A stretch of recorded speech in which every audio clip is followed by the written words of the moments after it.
Sejam bem-vindos a mais um episódio do Sixcast, podcast da Six Capital, que a gente vem tratar sobre mercado imobiliário, investimentos e outros temas relevantes. Hoje a gente tem o prazer de receber Rodrigo Tambucchi, da Chodral e Tambucchi Advogados, para falar um pouquinho sobre esse mercado, focar em mercado imobiliário, empresarial, até um pouquinho dar uma pincelada no alguns segmentos do mercado imobiliário, como que ele está e como que ele entrelaça aqui com a questão jurídica, né? Mercado de fundos.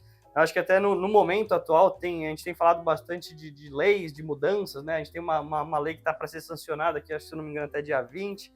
Falar do passado também, alguns marcos que foram relevantes, que muitas vezes passam desapercebidos. Então, primeiro, Rodrigo, obrigado por aceitar nosso bate-papo. E antes da gente entrar nessa pauta de um pouquinho de tudo que eu falei, de investimentos, de leis e um pouco de passado, conta pra gente um pouquinho da sua história, de onde você veio, o que você faz hoje, o que o escritório de vocês presta de serviço e tudo mais. Legal, João, obrigado, boa tarde para toda a sua audiência. É um prazer estar aqui com vocês. Você sabe, de longa data, um admirador de todo o grupo, enfim, de toda a família.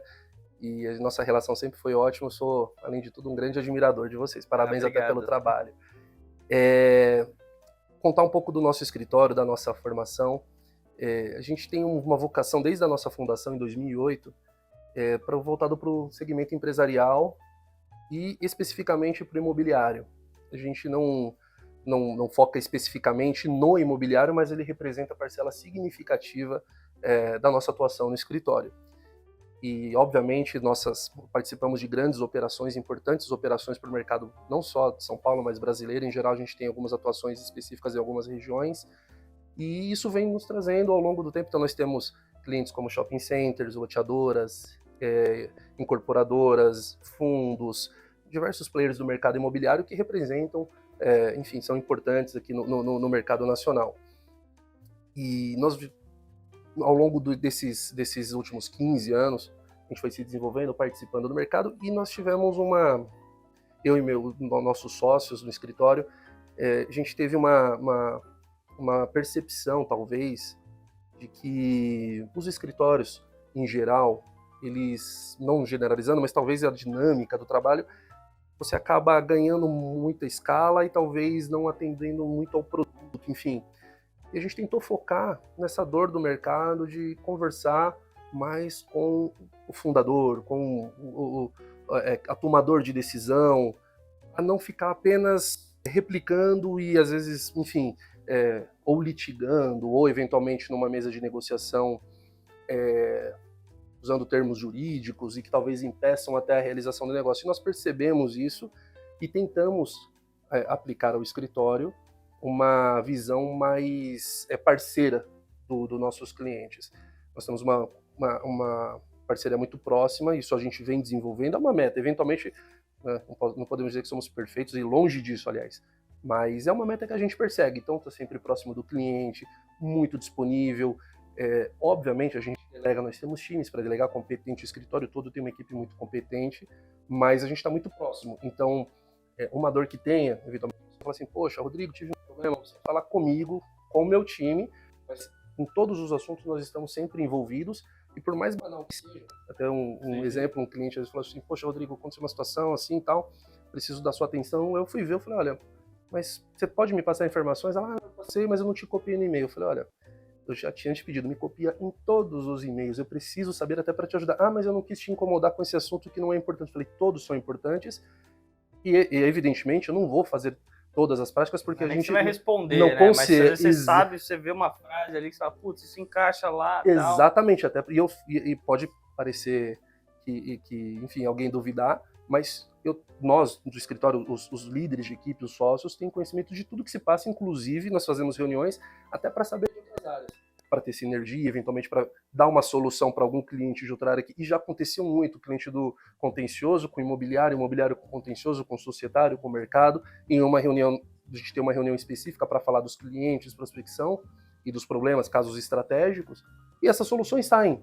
Então, enfim, tentando, sem me estender muito na resposta, mas a gente tenta imprimir essa conexão muito próxima com o tomador de decisão, para entender os objetivos estratégicos, o momento da empresa, para tomar as melhores decisões, isso refletir no jurídico, no contencioso, no consultivo. Sim, de tudo, e sempre também é mais focado no mercado imobiliário. Sim, né? mais focado no mercado imobiliário. Às vezes imobiliário. você pega alguma coisa de fora, mas só quando você está justamente nesse escopo de, putz, eu vou tentar te auxiliar em tudo que for possível, não ficar só no jurídico, tentar entrar nessas questões. Exatamente. O mercado imobiliário, né, é a nossa expertise, como, né, pegamos grandes operações, importantes operações, mas hoje também um segmento que vem se desenvolvendo muito, eu até brinco que meu sócio Camilo, que é do societário, ele tem feito muito planejamento patrimonial sucessório, muito, e cada vez melhor, e com uma variação muito grande de alternativas, é o assunto da moda, enfim, é um tema que ele domina muito. Então, foge um pouco do imobiliário, mas deriva muita coisa do imobiliário. Empresarial em geral, mas imobiliário. E como você comentou, às vezes tem algum assunto que foge um pouco do imobiliário, mas que fica no empresarial, ou que respinga em algum desses atores ali, desses, né, de algum fundador, algum tomador de decisão que já é nosso cliente. Nós temos um relacionamento e que a gente busca no todo auxiliar e dar a melhor ferramenta. Sim, então a gente procura atuar dessa maneira, ser uma espécie de conselheiro, de amigo, de entender, uma pessoa de confiança, um escritório de confiança dos nossos clientes. Legal. Eu queria entrar num tema agora, Rodrigo, falar um pouquinho de tipo de estrutura, né, que a gente está falando, é muito amplo e tal, mas até antes de entrar nisso, num assunto talvez que seja até mais simples, pensando no investidor, pessoa física que investe em fundo imobiliário, muitas vezes ele abre um relatório lá do fundo, ele vê um gráfico assim de pizza que fala, ó, metade do fundo tem inquilinos que são contratos típicos e, sei lá, outra metade atípicos, né? Para o cara que não está no meio, você pode explicar um pouquinho o que é um contrato típico, o que é um contrato atípico, quais são as diferenças?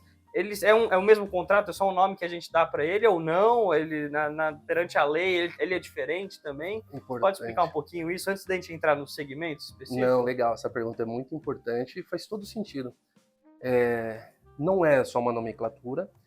Os contratos típicos, nós chamamos típicos aquilo que o nome propriamente diz, tem a tipicidade. E o que define a tipicidade? A lei. A lei coloca o contrato de locação, contrato de comodato, contrato, e coloca lá quais são os tipos, as formas.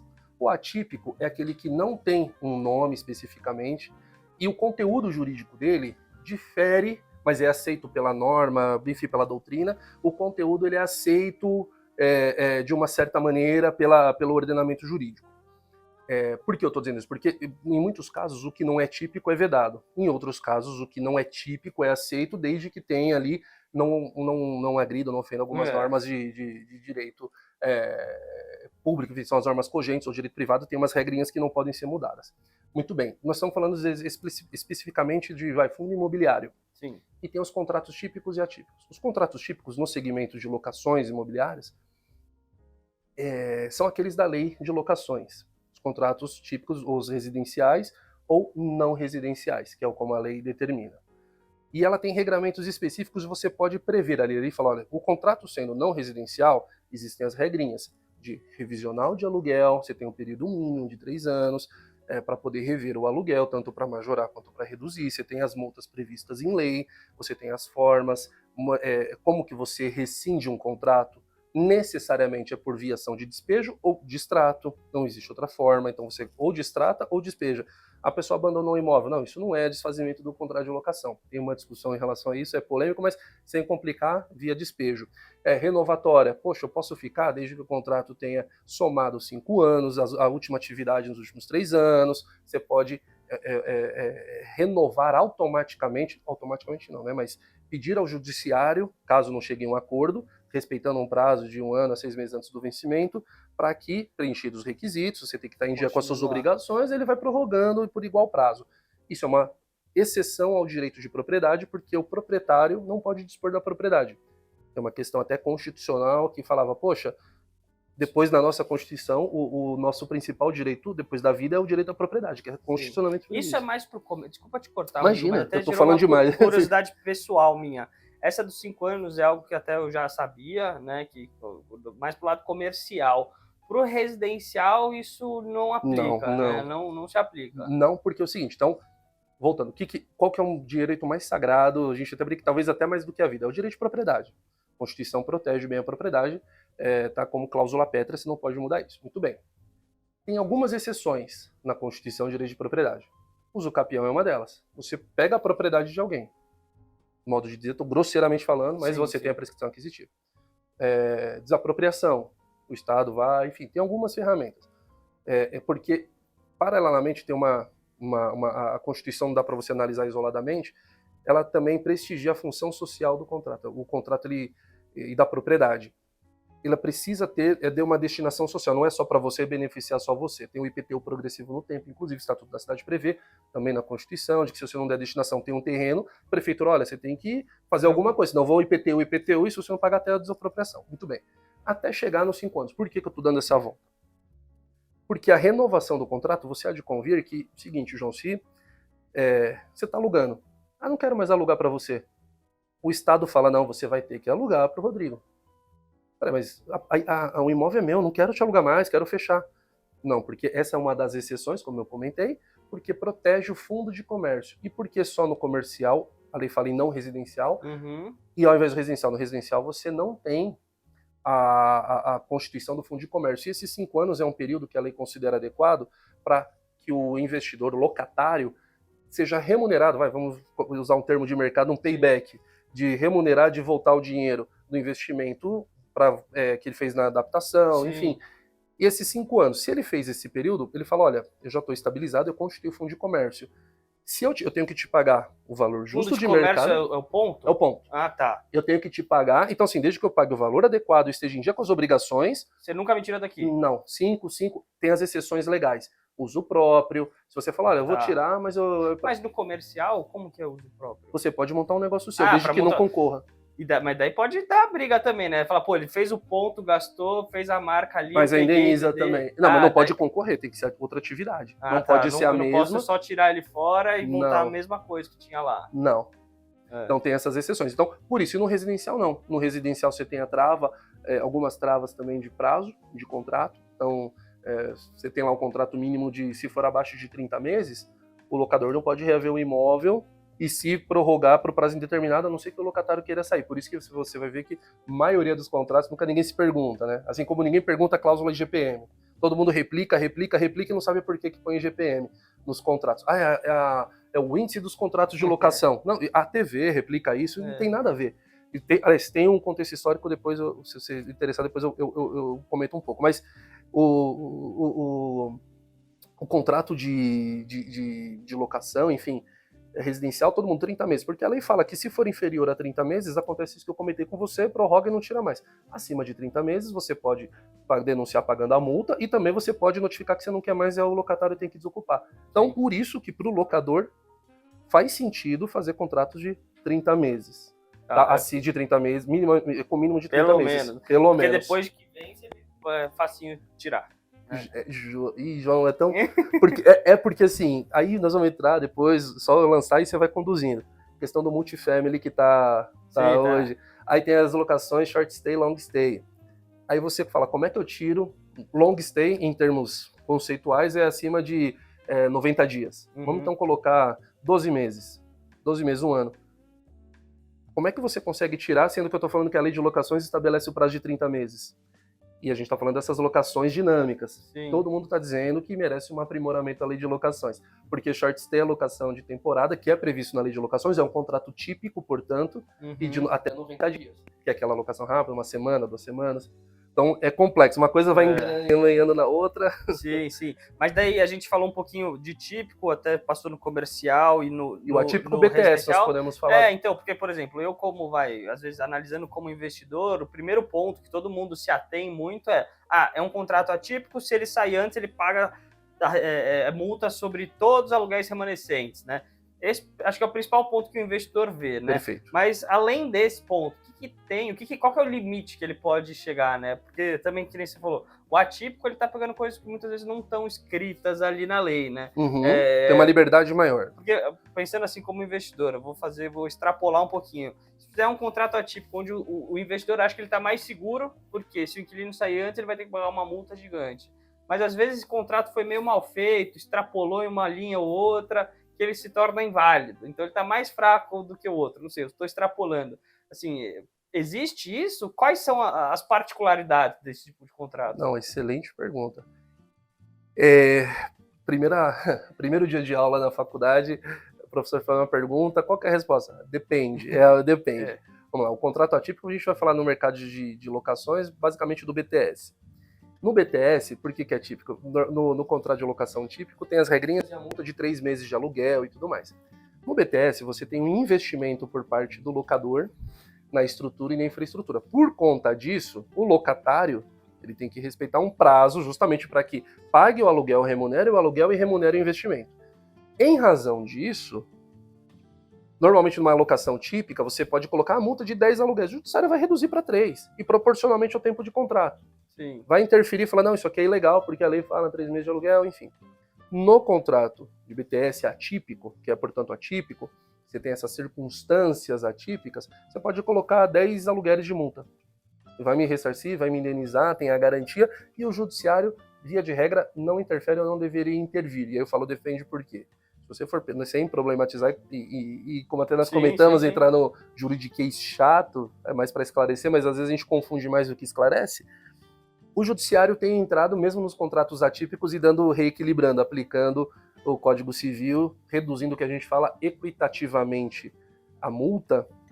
O que é equitativamente? De maneira que ela fica equânime, fica igualitária entre as partes para que não haja exagero. E aí o juiz entende o que seria possível para te indenizar no caso concreto.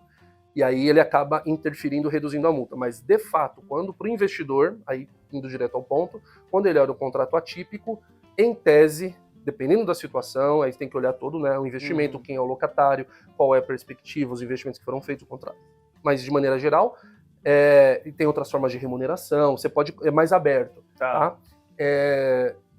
Em tese dá mais segurança, ou mais segurança, enfim, é um outro tipo de investimento a longo prazo.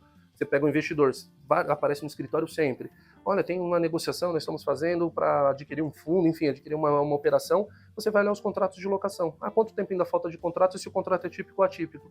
Às vezes tem contrato típico que faltam 2 anos, esquece, não tem interessado, ou financeiramente. É um contrato atípico que está no 3º ano e tem mais 15, prazo, tem mais... Aí, opa, faz sentido. E até revisional tem também limitação ou no atípico também fica livre? Assim, no atípico fica... Às vezes, sei lá, eu peguei um cara lá, um comerciante que não entendeu muito quanto que é o preço de mercado, consegui empurrar nele um aluguel alto e falei que não tem revisional, né? Qual que é o limite disso? Olha, em tese, no atípico você pode dispor disso, inclusive, até como uma forma de remunerar, enfim, porque a equação passa a ser econômica e as partes estão qualificadas e têm entendimento da remuneração, do custo de capital e do que é cada coisa. Premissa, então. Do que é cada coisa.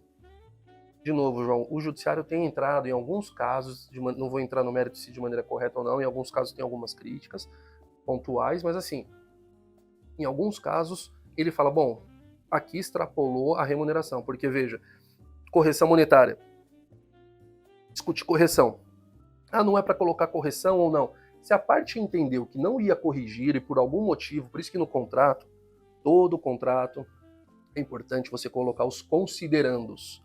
Por isso que o copia e cola não serve. Cada situação é uma situação, voltando ao início da nossa conversa. Por isso que conversar com vocês é importante antes de fazer o negócio, para entender o porquê vocês estão fazendo, e nós colocamos os considerandos e expressamente a intenção das partes, porque depois não dá para entender por que a cláusula foi escrita. Sim. Você ajuda a interpretar.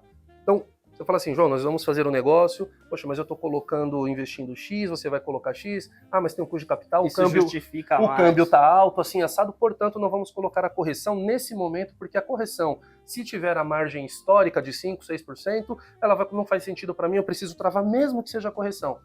Mas você fala, por que isso importa? E coloca no considerando o quê? Considerando o quê? Porque o judiciário pode interpretar o seguinte, correção não é um plus, correção ela não é remuneração, ela é uma recomposição do dinheiro da moeda e a não aplicação configura enriquecimento sem causa, porque você está diminuindo o valor do aluguel, mesmo num contrato que você combine isso. Não, mas a parte sabia, sentamos na mesa de reunião, ela sabia, não estou diminuindo, ela foi assessorada por advogado, aí o judiciário acaba entrando. Mas em tese, sendo conversado e entendido, as cláusulas são mais flexíveis, o judiciário não tem ou deveria, até pela lei da liberdade econômica, uma série de outras questões, respeitar o que foi combinado entre as partes. A interferência mínima do judiciário seria ideal, mas ele acaba, dependendo do caso, fui enganado, tive uma situação, violou a boa-fé, o que ele falou não aconteceu, e aí o juiz meio que tenta reequilibrar o contrato. Tá. E você levantou aqui uma curiosidade, você falou de IGPM, não sei se era isso, já que você ia falar, mas o que você queria falar? IGPM não é para colocar IGPM em contrato de locação? Não, é porque assim, ela é interessante, a gente já, muitos casos, até escrevi um artigo sobre isso, o porquê do IGPM é a cláusula a correção, você vê no Jornal Nacional, o índice do aluguel. O que acontece? O IGPM, a composição dele, 60% dele, ele captura a variação de commodities. Soja, milho, aço, variação cambial, e 40% outros produtos, outros insumos. Então, na época da pandemia, veja só, mas eu vou voltar antes. Por que então se utilizava? Antes da estabilização da moeda, em 93, 94, 95, tinha uma inflação galopante. E eu lembro muito até da minha infância, de situações com parentes, amigos, não sei se você lembra, você fazia muita aquisição de imóvel em dólar. Você comprava em dólar, porque era uma forma de você realmente não ter deturpação no preço. E quando você tinha alocação também para você não perder, você alocava IGPM porque você também atrelava e você tinha essa correspondência do dólar e era o índice que capturava. Só que com a estabilização da moeda, passou a não fazer sentido. O que tem a ver a Faria Lima, uma laje com o agro? Nada. Com um aço? Nada. E ela começou a ficar a cláusula dos contratos, de copia e cola. Só que surgiram e foram criados, enfim, ou aprimorados novos índices, como IPCA, IPC e outros que capturam a dinâmica da vida normal da inflação. O feijão, o arroz, o salário, como que isso varia. E sempre, historicamente, até a pandemia, andaram juntos. Então era 5, 6, o IGPM subia, o IPCA subia, nunca deu distorção e ninguém nunca se importou com isso. Quando veio a pandemia, todos os imóveis fechados e o IGPM, quando você ia renovar, variou para 35%. Aí você fala, não, vou te devolver o imóvel. Ele não vale nem 35% a mais, ele vale a menos. E você, não, vamos aplicar, tá no contrato. E aí foi uma enxurrada de ações judiciais. Todos os shoppings que nós advogamos, mas não precisou nem o lojista procurar. Já substituiu o índice, fez lá uma composição, enfim, e já substituiu para o IPC, porque aí começou, aí se viu a origem, o porquê não fazia nenhum sentido. E hoje, o índice do aluguel, não, mas replica o IGPM. Então você fala assim, então a guerra na Ucrânia, o aço, o que tem a ver com aqui o imóvel na Faria Lima? E você vê um imóvel do lado vazio e aplicando 35% de correção. Só foi, se aconteceu, foi indo. Exatamente. Então, hoje agora de novo, voltou aos padrões normais, mas estava negociando até um contrato de locação essa semana nesse sentido. Não, o IGPM a gente não muda. Eu falei, por quê? Vamos colocar o considerando. Porque você tem investidor externo, você quer atrelar isso à variação cambial, faz sentido para o teu negócio? Aí começou a entender, aí mudamos para o IPCA, falou, nesse até caso... se considerando ajudaria, né? Se tivesse um processo, pensando assim, né? Sim, porque tem fundos estrangeiros que querem o IGPM por motivo cambial, justamente. E aí faz sentido. E o inquilino topou. E o inquilino topou, e aí não pode mudar. Exatamente. Porque não é só ali, a correção é IGPM, você tem ali um parágrafo. Exatamente. Então, você vê, tem um pouco do histórico que as pessoas só vão replicando, assim, uma coisa puxando a outra, assim como a cláusula de arbitragem. Arbitragem, copia e cola. Mas, gente, a arbitragem pode ser péssimo para todo mundo, não só para um, para outro, para todo mundo. Para com esse negócio de copiar e colar, entende? A arbitragem às vezes não vai resolver, vai ter uma decisão pior para os dois e vai ser mais cara. Mas o judiciário aí para o judiciário.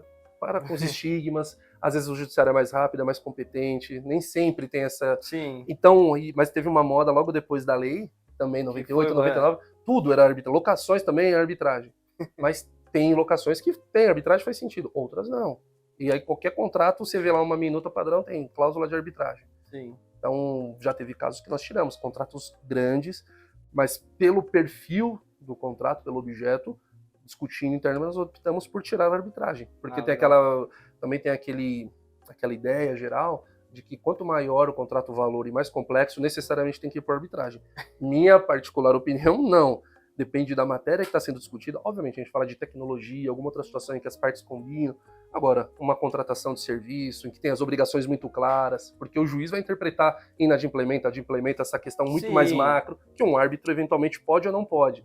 Sem contar uma crítica que não é minha, então fazendo bem um disclaimer aqui, que tem vários artigos jurídicos publicados, a questão eventualmente de conflito de interesses entre árbitros e as partes. porque o judiciário é muito mais regulado, você tem um CNJ, É juízes... maior também, né? Às vezes você pega um mercado, sei lá, de fundos específicos e tal, é pequenininho, é pouca gente, Sim, todo não, mundo e se aí conhece. e você pega, ó, tem Tribunal de Justiça, Corregedoria, CNJ regulamentando toda a magistratura. Erros tem de monte, não estou dizendo isso, mas é regulado. Você pega a arbitragem, tem amigo meu que vai ficar bravo comigo, que é mestre e doutor em arbitragem, mas só estou reproduzindo a crítica. E colocam e você fala, poxa, não tem, o árbitro ele não pode ter trabalhado, escolhe, outro pode impugnar, mas você não elimina a convivência, você não elimina relacionamento, partes Sim. relacionadas.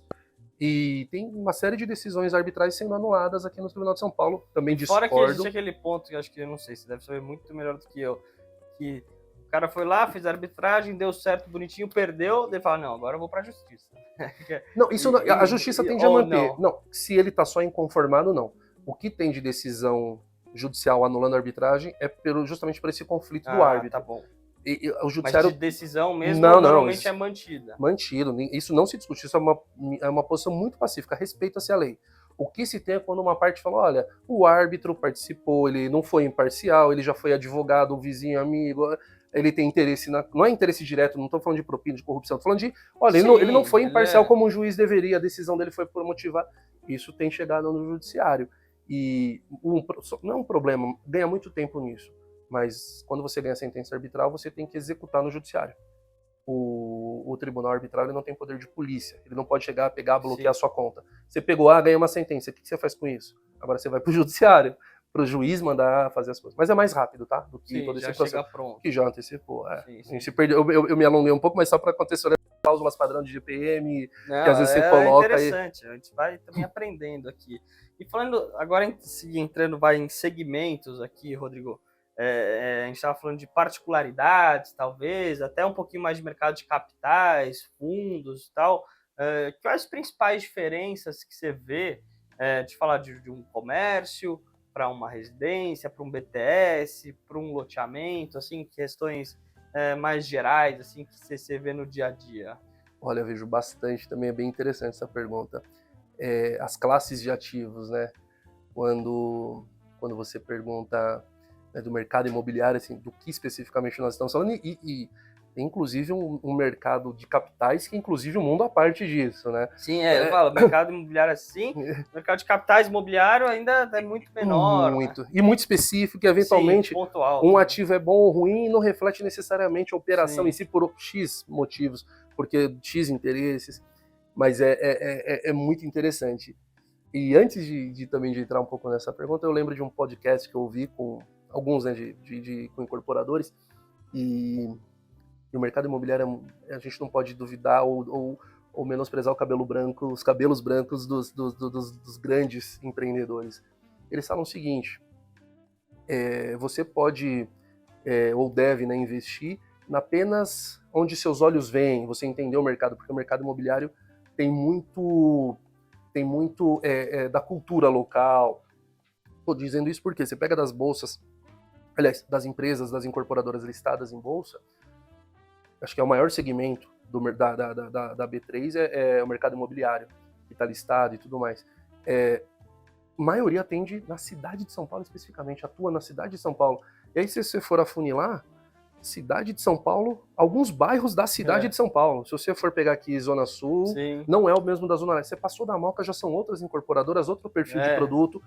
E nós estamos falando das maiores empresas do Brasil. Então, olha, eu entrei nisso para falar mercado imobiliário. Aí nós vamos falar o quê? Do Mato Grosso, do mercado residencial, da laje corporativa, do logístico, do agronegócio. É muito diferente. Então, a grosso modo, feitas essas considerações, conversando com os nossos clientes, os tomadores de decisão, o que a gente entende?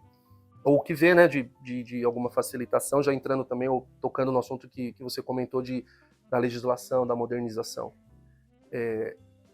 O mercado imobiliário está sendo muito fomentado e nos últimos anos, desde 2007, 2008, mas especificamente 2015 para cá, teve uma aceleração em uma produção legislativa destravando o mercado imobiliário, diversas delas. Isso fez com que o mercado fosse se desenvolvendo em alguns produtos e alguns incentivos. Então, você pega shopping center, que não tem muito a ver com a legislação, mas só para contextualizar, o nosso mercado de shopping centers fala assim, poxa, sofreu muito com pandemia, ainda está tentando se achar, mudando produto, e-commerce, enfim, Aí você pega o mercado americano, o nosso segmento de shoppings é muito diferente. Do mercado europeu é muito diferente. E ainda você pega aqui, nós temos um produto específico que está altamente atualizado e que a rentabilidade nos fundos também de shopping estão batendo 8%, né, por cento ao ano, 9%. Então, é um ativo interessante para o investidor, pessoa física ali que entra num fundo sem, enfim, sem grandes surpresas. Então, e aí o segmento de shopping sofre um pouco nas cidades médias e pequenas. A gente tem visto que algumas capitais, alguns empreendedores têm focado em atuar mais nas grandes cidades, que não erram, enfim. E aí tem uma troca de ativos. Laje corporativa. Nós temos visto, assim, pela prática também, que as lajes AAA têm sido muito resilientes. Eu tenho um caso interessante do escritório no auge da pandemia.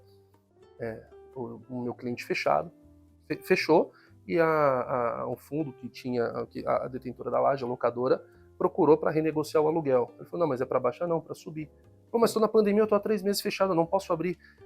E renegociou, foi de 150 ao metro para 170 à época. Nossa. E aí ele falou assim, não, mas e se eu não quiser? Não, eu estou alugando inclusive por 190. E 170 é só porque a gente tem que cumprir aqui os índices do contrato, enfim, porque se você desocupar, e pode desocupar amanhã, já tem outra gente na fila. Ah, tá blefando. Não tá. Não estava. No auge da pandemia.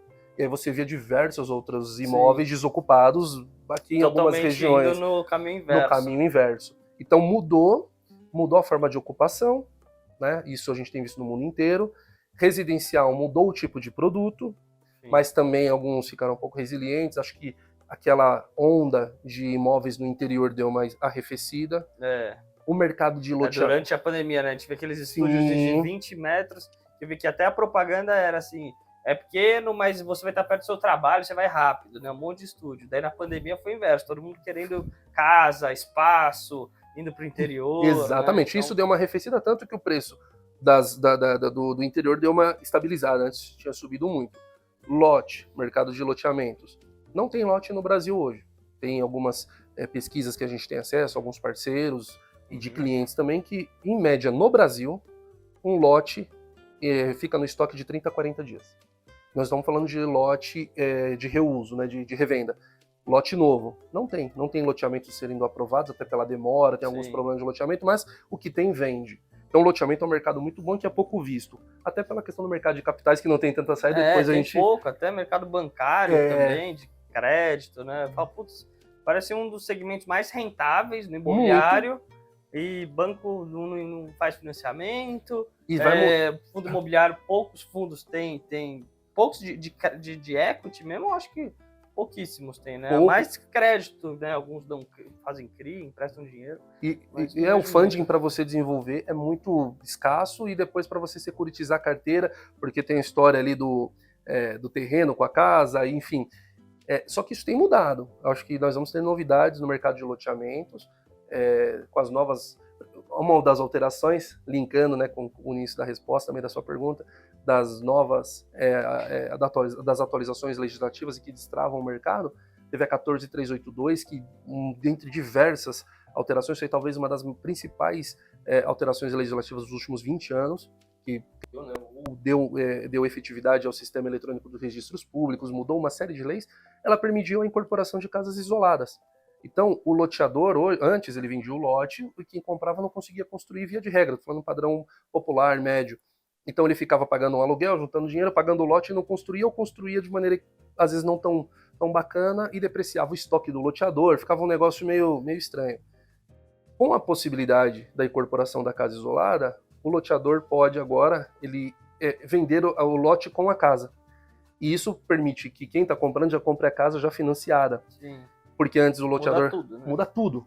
Tanto é que está explodindo, inclusive, uns métodos, a gente também tem acompanhado muito de perto as novas técnicas, métodos construtivos de steel frame, wood frame, enfim, que a casa fica pronta em 40 dias, 50 dias, e aí tem um pênalti do pró-soluto. Pô, o adquirente ele não consegue juntar os 20%, 30% da entrada em 40 dias. Mas o mercado é muito dinâmico, maravilhoso. E aí já tem agora produtos financeiros para financiar esse pró-soluto do adquirente por conta da velocidade da obra. Então, você veja, né, a evolução legislativa como vai destravando e incentivando. Marco legal das garantias, que agora também permitiu a recarga de garantia. Até posso te cortar aqui, Claro. Rodrigo, que essa é justamente uma pergunta que eu queria fazer. Se a gente puder fazer assim, voltar 10 anos e hoje, né? A gente falou, muitas vezes passam algumas leis, a gente não fica sabendo, né? Ou a gente não dá a devida atenção, mas assim, o mercado evolui, né? Então a gente até antes do bate-papo estava falando de alienação fiduciária, cara, sei lá, desde que eu estou no mercado sempre teve. Então, o que aconteceu nos últimos 10 anos aqui do mercado imobiliário que você fala, putz, isso foi bom e ajudou porque tinha um problema X e resolveu, assim, até hoje, né? O que mudou bastante recentemente? Olha, voltando um pouco mais no tempo, mais do que 10 anos, de 97, você tem a própria lei de alienação fiduciária, que foi um marco. Ela revolucionou o mercado, ela deu... Se o mercado imobiliário é o que é hoje, e é muito bom, e é muito forte, é muito seguro, e atendeu, teve a função social, inclusive, de conferir, né, de atribuir moradia para as pessoas, foi devido à lei de alienação fiduciária. Porque o crédito era caro, era inseguro, se tinha hipoteca, não era efetiva. O que era antes? Até para falar, qual que era o problema antes que ele sanou? Pois é, antes se tinha muitas cooperativas que faziam, enfim, tinham as construções, os cooperados, era modo de você ter essa construção, e tinha a hipoteca já prevista no Código Civil anterior, mas que não era efetiva porque você tinha a exceção de travar, você não tinha efetividade de ser extrajudicial, tinha que ser judicializada, você tinha que pagar as custas, você tinha sempre exceções de bem de família, de um terceiro, não era, enfim, uma infinidade de problemas que encareciam o crédito e traziam insegurança para quem ia fomentar. Com o advento da lei da alienação fiduciária, com a possibilidade principalmente da rapidez, da celeridade e da desjudicialização, isso permitiu, e até demorou um pouquinho para que isso fosse de fato implementado, porque tem a história da lei pegar, e o medo, alguns bancos ali tentando, mas... ter jurisprudência. 2001, 2002, 2003, foi indo, e aí você foi vendo, opa, funciona. E aí vem alguns números que a gente tem acesso também, que é o seguinte, né, você pega de 97 para cá, 98% hoje do mercado é de alienação fiduciária de financiamento, 99%, é um número absurdo. Você pega o índice de judicialização, agora não vou lembrar, não quero ser leviano, mas é ínfimo, tanto o número de inadimplentes quanto o número de judicialização. Ou seja, a lei funciona, confere segurança a quem empresta, a quem concede o crédito, e confere acesso a quem está tomando a moradia. Isso é verdade, as pessoas às vezes não têm muita visão, né? Fala, putz, não, agora ficou mais fácil para o cara que empresta retomar o imóvel. Fala, mas não é bem assim, né? Não. Antes ele nem ia emprestar para você, agora você vai ter mais acesso, ele pode baratear o custo dele, então pode abrir um pouco o mercado, então acaba sendo benéfico para todo mundo. Exatamente foi o que aconteceu, sem entrar no detalhe, da lei de locações. Antes de 91, ela tinha um outro aspecto que desprestigiava a moradia, enfim, o incentivo à locação, então ela fomentou a moradia, enfim, via locação e barateou o custo do aluguel. Na alienação fiduciária é a mesma coisa.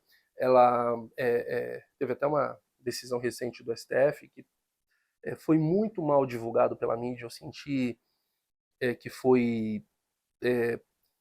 eu não sei a palavra exata, mas eu achei que foi legal a forma como alguns veículos divulgaram, porque deu a impressão, primeiro, de uma interferência do judiciário e que o judiciário estava prejudicando alguém. Então foram uma série de confusões ali que a notícia foi assim, agora o banco pode tomar a sua casa em 30 dias. A notícia era essa. Bom, primeiro, não é agora, é desde 97. Segundo, não são em 30 dias. Terceiro, não é sem direito de defesa. Quarto, não é o banco pode tomar do dia pra noite. E você não está fazendo nada. Enfim, não é isso. E não foi o STF que estava sem fazer nada e olhou e falou, o que eu posso fazer hoje para prejudicar alguém? Não, esse assunto chegou lá, depois de uma ação judicial, alguém discutindo. Vamos só lembrar um parênteses, o judiciário é inerte, o judiciário não age. Está passando na rua, um juiz não pode, vou te prender.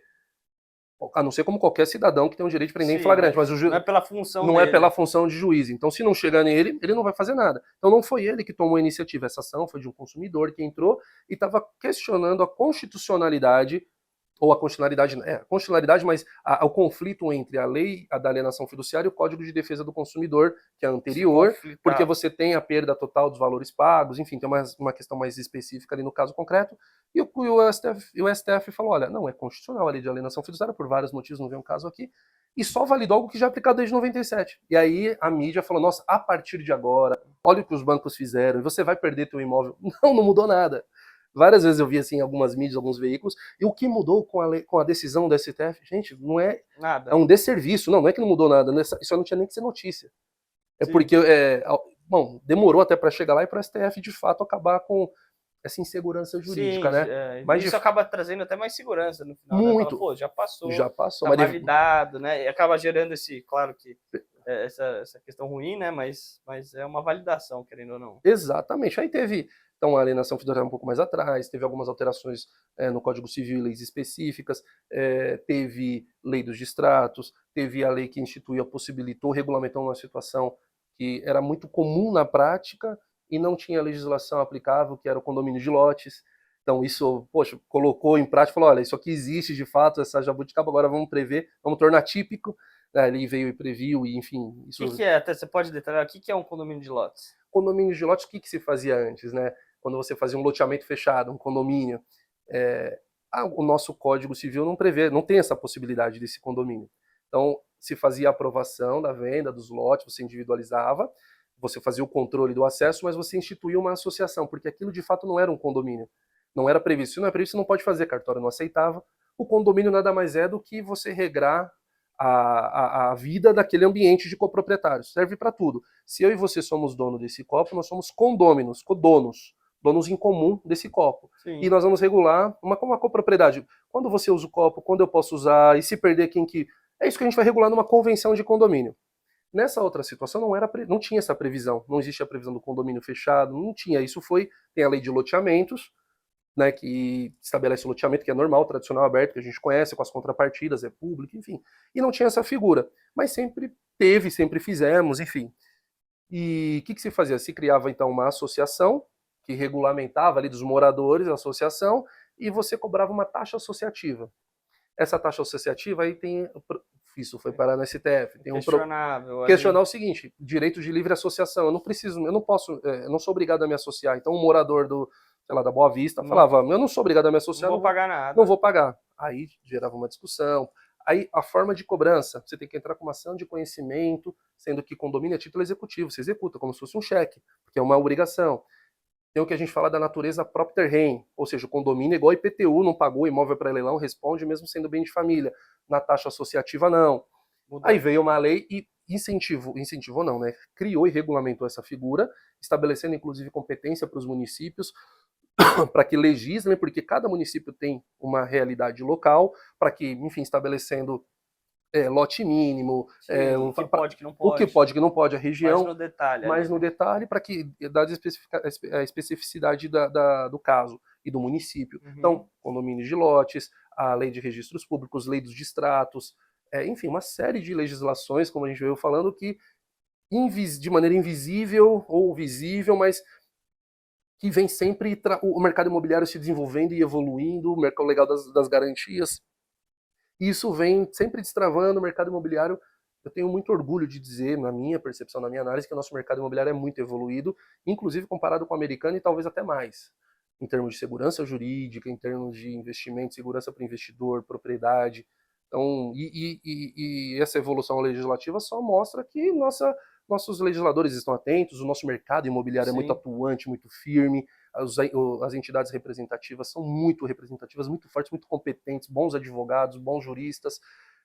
Então, o mercado imobiliário nosso, acho que a gente só tem do que se orgulhar, assim, modéstia à parte, e sem falar, né, mas comparativamente com outros países, fazendo até um direito comparado, a gente tem muito que aprender, mas também eles também têm o que aprender com a gente. Ah, legal. Rodrigo, uma área que eu acho que eu não sei, eu sempre acho que é um desafio, principalmente no imobiliário, né? Por exemplo, eu fiz engenharia civil e eu via que na parte de construção, assim, é sempre difícil ter tecnologia, inovar, né? Então, que nem eu falei, um exemplo que eu já dei até em outros capítulos aqui do podcast foi quando eu estudava eu via BIM, né? Era tudo online, tudo integrado, funcionava bem. Daí na prática não existia aquilo, era mesmo fazia do mesmo jeito que fazia, sei lá, 20, 30 anos. Quando a gente olha aqui no imobiliário, aliado ao jurídico, existe uma parte, vou chamar aqui de tecnológica, que você sente que evoluiu, melhorou, trouxe, sei lá, simplicidade, praticidade, velocidade também? Ou também não tem muito isso? Olha, pelo contrário, eu acho que muito demorou mais, na minha percepção, aí fazendo uma leitura jurídico-econômica, né, fugindo um Uhum. pouco do jurídico, mas atrelando. Minha percepção é que demorou mais do que o normal para a gente ter essa evolução, mas que agora a gente está no caminho sem volta e por vários motivos. Inclusive, eu particularmente estou entrando de investidor em um segmento de novas tecnologias, novos métodos construtivos, o steel frame, justamente por acreditar e acompanhar e ter estudado muito e visto muita dor de vários clientes, que eu vou falar que você como engenheiro, ou Sim, você sim. vai dar risada, ou você vai falar assim, Rodrigo, você está falando besteira, que assim, a obra atrasou, estourou o orçamento, ou mão de obra ninguém acha, tá difícil Sim. encontrar cada vez mão de obra, enfim, errou a execução, vício construtivo. E a gente parou na década de 60 no método construtivo. E por que a gente, particularmente a minha visão? Porque sempre se prestigiou o serviço. Quando você pega lá, né, o CUB, você pegava, poxa, o custo da mão de obra era baixíssimo perto do material, então fazia sentido você usar as tecnologias, o método antigo Sim. financeiramente. Quando você foi encarecendo a mão de obra, que é uma tendência mundial, já não tem mais qualificado e você não É. acha mais. E você foi otimizando os métodos construtivos, essa curva já não está fazendo mais sentido. E diversas outras formas, e alguns, obviamente, procura ser mais eficiente, já foi avançando, avançando, tem uma questão cultural, tem uma questão, enfim, de tributária, mas que as pontas agora estão no cenário perfeito, na minha percepção, seja com a reforma tributária, já vou chegar nesse ponto, mas com a insatisfação do mercado, com velocidade, com demora, você, né, do mercado financeiro, você vai concordar comigo. Quando as pessoas a perguntam sempre falam, olha, mas quanto que é um metro quadrado acabado? Seja no madeira engenheirada, numa construção modular, vários Uhum. métodos novos que estão surgindo e que vieram para ficar. Aí você vai, eventualmente a conta não fecha no metro quadrado, né? Porque cada vez mais a conta está fechando, mas eles não sabem fazer a conta da TIR. E aí você fala assim, quanto custa o seu dinheiro, ao invés de você entregar uma obra em 8 meses, um ano, você Sim, entregar em não tem 6, em essa 4, visão. você não estourar a obra, você não ter reparo de menor assistência técnica, uma obra limpa, seco, você gastar menos com mão de obra, você conseguir pegar 5 obras ao invés de 3, de 2, porque você mobiliza menos. Então, esse cálculo é diferente também. Sim.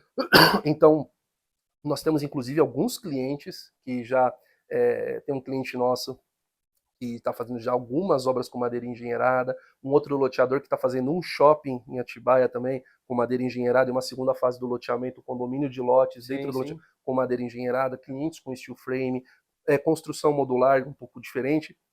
Isso é uma tendência. E nós tivemos também um evento com o secretário do Bernardo Api, né, que é o secretário especial da reforma tributária, e a conversa não era nem sobre isso, era, enfim, reforma tributária em geral, e ele falou, olha, os métodos construtivos vão deslanchar no Brasil, porque agora com a reforma, acho que isso está evidente, isso está se discutindo, os serviços vão ser mais tributados, vai ter um aumento da carga tributária para os prestadores Sim. de serviços.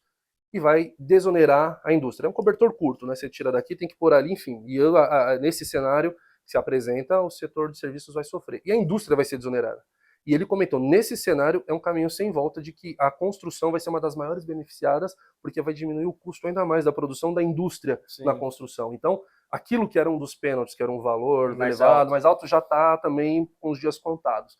Então, juridicamente tem mudado também as análises, seja de licenciamento, Mais rápido, digital. Não aquisição, sei se a pandemia ajudou também a também. assinatura, processo. Isso de método construtivo é um detalhe, sem contar como a lei de registros públicos, os registros eletrônicos, e outros tantos métodos, benefícios que a tecnologia tem trazido no mercado imobiliário, que isso tem assim fomentado demais. Então, um dos exemplos é o método construtivo, mas você bem comentou, hoje você consegue dar entrada numa retificação, Zucapião, pela internet do seu escritório, você não precisa ir até o cartório lá do interior e fazer. Isso ajuda, Nós né? estamos fazendo retificação de fazenda do interior sem sair de São Paulo. entra protocolo, não precisa ter correspondente, sim. documentos. Então, isso tudo vem facilitando de diversas formas, seja na ponta, direto, seja o processo de licenciamento em prefeitura. Então, você também, em prefeituras, você consegue fazer o processo digital e eletrônico, Sim. isso também é um caminho sem volta. Isso é muito O bom. loteamento que se reclamam 10, 12 anos para aprovar, com a digitalização esse prazo tende a diminuir, tende a fomentar novos lançamentos. Então, eu estou muito, resumindo, eu estou muito otimista com o mercado Sim. imobiliário, eu sou um otimista. Legal. Acho que, pô, chegar aqui mais na minha pergunta final aqui, olhando já, estamos no fim do ano, olhando para 24, talvez 25, 26. Ô, Rodrigo, o que você imagina que ser importante? Como, eu nem preciso perguntar se você acha que pode ser um ano melhor ou pior do que esse, eu acho que você já está mais otimista, né, olhando para frente, mas o que você espera para 2024, seja na parte do direito, seja na parte econômica, de negócios, para esse mercado que a gente atua? Olha, como eu te disse, eu sou um otimista nato e onde talvez alguns veem dificuldades, eu vejo oportunidades, mas seja como advogado e como empreendedor. Eu lembro também de um evento que a gente foi com o pessoal da Brookfield, e o pessoal estava comentando, olha, a gente investe no Brasil há mais de 100 anos, com ditadura, sem ditadura, com crise, sem crise, com hiperinflação. O Brasil ainda continua sendo um país de oportunidades. Falta tudo e ao mesmo tempo tem uma oportunidades. Então, independentemente de qualquer cenário, eu acho que é só identificar e adaptar e pivotar ali de acordo com o cenário existente, mas sempre vai ter oportunidades. Do ponto de vista jurídico, eu imagino que é um ambiente muito mais amigável, amistoso para negócios, cada vez mais. Falando de legislação, esqueci Sim. de falar da lei de liberdade econômica. Tem uma série de leis nesse período que, se vê, nós vamos falando, todo ano tem alguma lei que vai destravando, vai melhorando. E eu imagino que, aí, conectando um pouco, né, da nossa conversa, e é o que a gente busca para os nossos clientes, de maneira geral, é não ser o tanto contencioso o que atrapalha o problema, mas que fomenta e que ajuda a resolver o negócio. Então, a gente tenta se adaptar a essa realidade que a gente acredita que exista, que pessoas que estão interessadas em desenvolver e fazer negócios, nós vamos tentar fomentar ou ajudar a fomentar os negócios. Então a gente acredita que nos próximos anos, como já foi, não é uma questão de ser os próximos, os anteriores também foram assim, muito propício para negócios. Quem tiver oportunidade, imagino que o Fiagro, e não só o Fiagro, né, o olhar mais atento para o agro está desenvolvendo e trazendo uma profissionalização maior para o agro, e isso está atraindo o mercado de capitais. Então, para os próximos anos, eu acho que o agro vai ter mais investimento, um dinheiro mais barato, embora já tenha também algum financiamento, tem uma regrinha específica, às vezes não compensa tomar um crédito, né, porque é bem financiado o agro, às vezes não compensa tomar um crédito diferente disso em outra estrutura, mas às vezes compensa, dependendo da estrutura. Então, o agro vai ser muito financiado de novo com essas novas estruturas que se apresentam. Tem um Fiagro também de outra novidade, né? Sim. Imagino que o mercado residencial tem muito ainda para entregar. Tem uma nova tendência que já chegou para ficar, que é o multifamily. Loteamento, como nós falamos, não tem estoque no Brasil. Então, imagino que desenvolver e destravar esse problema que é da aprovação. Eu acho que ainda vai sofrer um pouco, o mercado vai entender como que estão as lajes corporativas, que é um segmento, como nós Na comentamos, pandemia sofreu e ainda está meio patinando. meio patinando, depende do local. Tem um segmento específico que nós comentamos do AAA, mas que não é realidade e é bem segmentado. Mas, no geral, a gente precisa entender, e outras regiões do Brasil, São Paulo não representa o Brasil inteiro, então nós temos Rio de Janeiro, como estão com outras capitais, Belo Horizonte, Porto Alegre, como que vai ficar, né? Então, lajes corporativas tem um pouco desse detalhe. Shopping, que nós comentamos, que eu acredito que vai continuar crescendo, com bons retornos, com bons investimentos, tem ótimos players no mercado, que administram muito bem também, enfim, produtos muito bons, muito atentos. Eu acho que o nosso shopping são dos melhores do mundo também. Eu sou um fã muito declarado dos operadores de shopping, então eu sou um otimista em todos esses segmentos que nós comentamos das várias facetas, das várias nuances do mercado como um todo. E acho que para terminar assim que aí é mais alinhado também com como a atuação mais direta de vocês, a cereja do bolo seria continuar a queda de juros para que fomente ainda também mais o mercado financeiro, o mercado de capitais, para que aí vire de fato um círculo virtuoso Sim. de fomento do mercado imobiliário. Do macro ao micro, ao Ao regulatório, né? Tudo regulatório. parece que pode caminhar para fomentar aí o nosso mercado. Exatamente. Legal. Tá, e tem alguma pergunta aqui, que sempre tem a pergunta dos nossos batidores.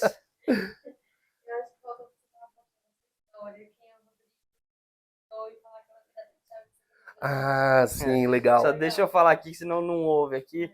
Tá, e falou pra gente voltar um pouquinho para trás, né? Acho que eu nem apresentei muito bem o Rodrigo, mas, Rodrigo, o que você é formado? Quando você decidiu montar seu escritório? Você era mais do contencioso, foi pro consultivo?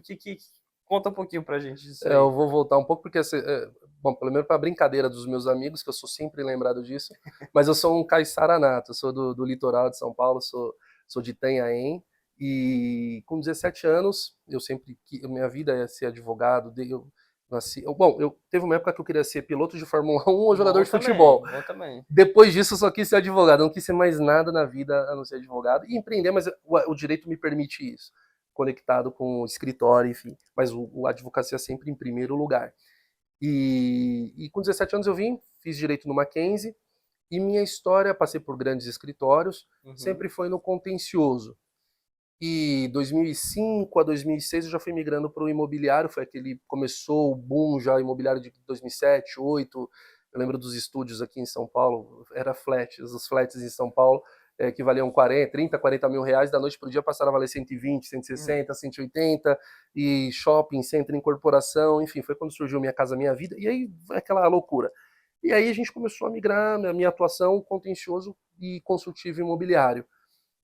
Foi nessa toada, e aí né, um recorte, como eu comentei no início, nós fundamos o escritório em 2008 e a partir daí a gente foi direcionando cada vez mais para o empresarial e imobiliário, e teve a virada de chave que vocês comentaram, que me é bem claro, isso eu falo para o meu time, é você entender o negócio do cliente.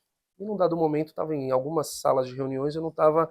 Falei, nossa, acabou a minha participação na reunião, porque eu só vou falar do processo, acabou, você contesta lá e acabou. Eu falei, olha, eu queria entender do negócio. E aí eu não lembro agora se foi 2009, 10 ou 11, mas foi nesse período que eu decidi fazer uma pós em societário, na GV. Eu já tinha feito em ambiental, sustentabilidade, enfim, e que conecta também com o imobiliário. Imobiliário, a prática é muito direito material e prático, então eu, modéstia à parte, também dominava, não entendia que precisava fazer algo específico sobre isso, sempre acompanhando, antenado. E eu fiz de ambiental e aí fui fazer em societário. E aí mudou, aí foi a virada de chave. Porque embora eu não atue no societário puro, quando você está numa mesa de reuniões e com o cliente, uma situação até pro contencioso, e você entende do negócio, você consegue entender o que ele está dizendo, onde eventualmente tem outra sugestão de estrutura societária ou de uma resolução de um litígio, de um contencioso societário, entender do negócio, e aí mudou, foi a virada de chave, que aí aí para mim foi onde eu comecei a me conectar muito mais com os meus clientes, porque antes eu me conectava sempre com o diretor jurídico, e gerente jurídico, diretor jurídico. Quando eu virei essa chavinha, parece que abriu um caminho que eu não tinha, um túnel direto ao desenvolvedor, ao empreendedor.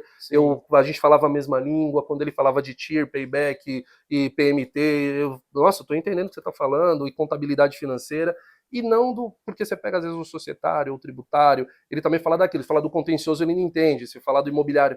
E aí eu tenho algumas referências na vida que eu me espelho, e tem um pouco disso, de você não ser generalista, você ter uma especialização, mas você entender do negócio.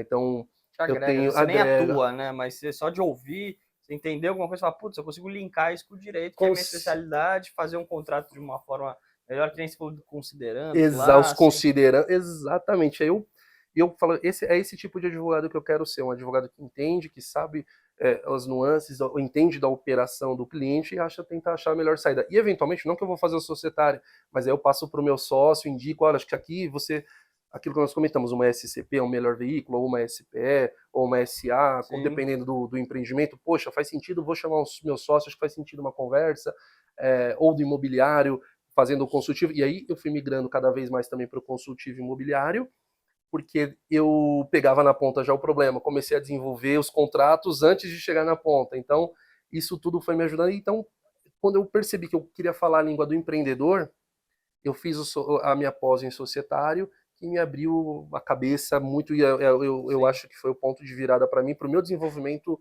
pessoal. Eu me sinto mais completo depois que eu entendi o negócio. Isso foi muito legal. Legal, parabéns pela sua história aqui, Rodrigo. É muito Obrigado, legal ouvir essas histórias, acho que estimulam aí bastante a gente. obrigado. Ô, Rodrigo, acho que eu passei um pouquinho de tudo também, assim, queria novamente agradecer, estamos de porta aberta aqui sempre que quiser, já fica um segundo convite para um segundo bate-papo, agradecer a sua participação, não sei se quiser dar uma palavrinha final, se não também, eu queria só Imagina, mais não, agradecer.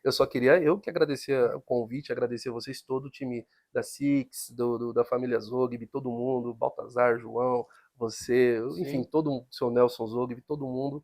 Eu sou, como eu disse no começo, eu sou um grande fã, um admirador da família, dos negócios da família, enfim, já de longa data, e o prazer foi todo meu falar com vocês, com a sua audiência. É sempre um prazer e uma honra estar com vocês. legal, obrigado. E vocês espero que tenham gostado aqui do nosso episódio. Aproveita para curtir, comentar, tirar dúvida, seguir a gente nas redes sociais. E até a próxima. E bom final de ano para todo mundo já. Valeu.